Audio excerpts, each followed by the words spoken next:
আসসালামু আলাইকুম। আজকে আমরা দেখব কিভাবে বুটেবল পেন ড্রাইভ ফরম্যাট করতে হয়, কিভাবে এর স্টোরেজটা ব্যাক করবেন। তো চলুন কথা না বাড়িয়ে শুরু করি। তো আমরা প্রথমে সিএমডি তে চলে যাব। সিএমডি তে যাওয়ার পরে এখান থেকে আমরা টাইপ করব ডিক্সপার্ট। ডিক্সপার্টে ইয়েস করে দেব। দেন আমরা লিস্ট ডিক্স সিলেক্ট করব।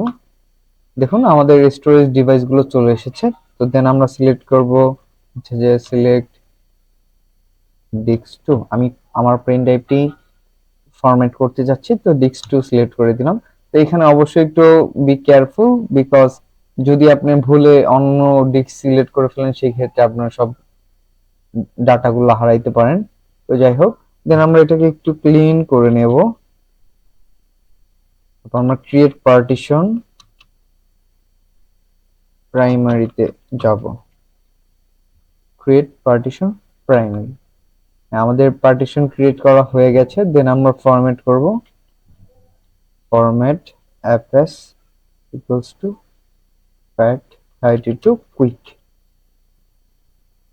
format fs। দেখুন হয়ে গেছে আমাদের বুটেবল পেন ড্রাইভটি, আবার নর্মাল পেন ড্রাইভের মতো হয়ে গেছে। এখন আমরা এটি স্টোরেজ ডিভাইস হিসেবে যে কোনো কাজে আবার পুনরায় ব্যবহার করতে পারবো।